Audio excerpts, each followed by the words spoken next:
សរសើរទឹកចិត្តលោកស្រីស៊ូសុភាគ្រាន់តែឃើញម្ដាមដាមានបញ្ហាភ្លាមស្រាប់តែផ្ញើសារមួយនេះទៅកាន់ម្ដាមដាផ្លែតតែម្ដងការ៉ូ SPC មានច្រើនពណ៌ច្រើនជម្រើសធ្វើឲ្យគេហដ្ឋានលោកអ្នកកាន់តែទំនើបស៊ីវិល័យ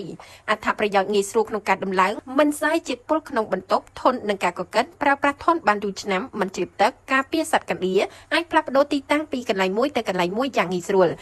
លសម្អាតមិនរអិលអាចរៀបបានគ្រប់ទីកន្លែងការ៉ូ SPC ធ្វើឲ្យគេហដ្ឋានរបស់អស់លោកអ្នកកាន់តែទំនើបស៊ីវិល័យមានលក់ដុំនិងរាយសម្រាប់ព័ត៌មានលម្អិតសូមទំនាក់ទំនងមកកាន់លេខទូរស័ព្ទ015 988 គេឃើញថានៅលើបណ្ដាញសង្គមមានការចាប់អារម្មណ៍ទាក់ទងទៅនឹងជីវិតអ្នកលក់អនឡាញដែលធ្លាប់តែល្បីល្បាញនិងហៃសូ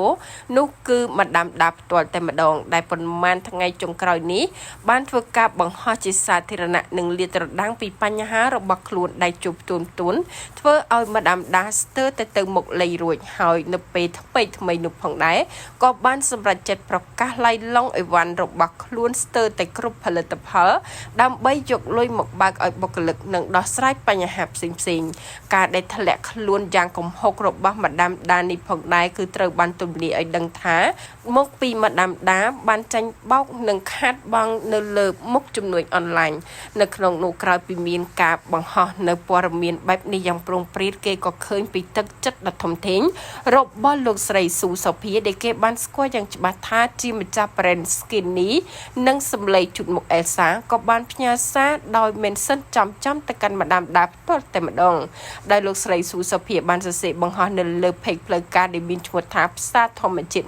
24បានសរសេរសារថាជូនចំពោះប្អូនស្រីម្ដាមដា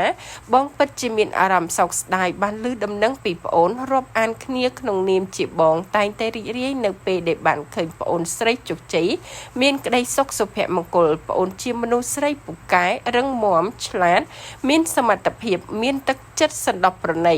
ក្នុងជីវិតរបស់បងជួបអស់ហើយរឿងដែលប្អូនកំពុងជួបប្រទះបងធ្លាប់ធ្លាក់ចុះក្នុងជ្រោះជ្រៅមហាសែនជ្រៅរងការប្រមាថមើលងាយជន់ឈ្លី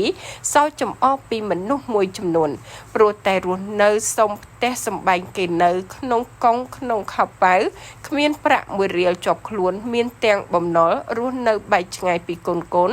រងការជេរប្រមាថគំរាមប្រមានចាប់ដាក់គុកនិងមិនដែលមានសង្ឃឹមថានឹងអាចងើបរួចមិនលំបាកទេដែលគ្មានលុយក្នុងហោប៉ៅមិនលំបាកទេដែលគ្មានអាហារញ៉ាំនិងរងការមើលងាយគឺអ្វីដែលពិបាកទទួលយកបំផុតគឺមនុស្សចិត្តស្និទ្ធស្រឡាញ់អស់ពីបេះដូងបង្កើតជាគ្រប់និយាយលៀបពណ៌និយាយដើមសោកចំអកឲ្យយើងប្អូននៅតែមានតម្លៃនៅតែជាមនុស្សល្អក្នុងចិត្តរបស់មនុស្សជាច្រើននៅជុំវិញខ្លួនជាពិសេសមានមនុស្សជាទីស្រឡាញ់គោរពស្រឡាញ់នៅចិត្តប្អូនអ្វីដែលចង់លើកទឹកចិត្តប្អូនគឺទ្រព្យសម្បត្តិលុយកាក់មានប្រាក់កិត្តិយសគេឈ្មោះគឺជារបស់ក្រៅខ្លួន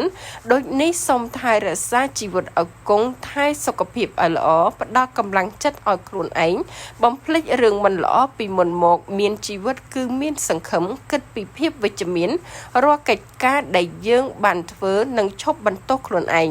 បើកចិត្តទទួលយកនៅអ្វីដែលយើងកំពុងមាននិងកំពុងធ្វើកុំព្យាយាមយកខ្លួនឯងមកប្រៀបធៀបជាមួយនឹងអ្នកដទៃ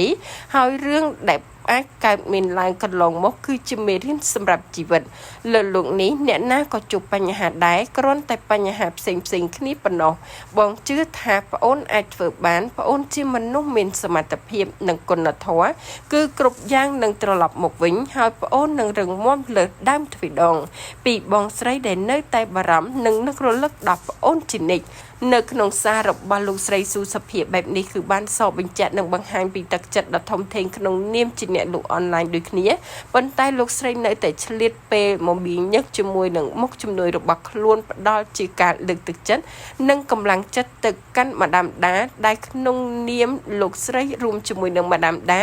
គឺជាអ្នករកស៊ីជំនួយអនឡាញនិងមានការរាប់អានស្រ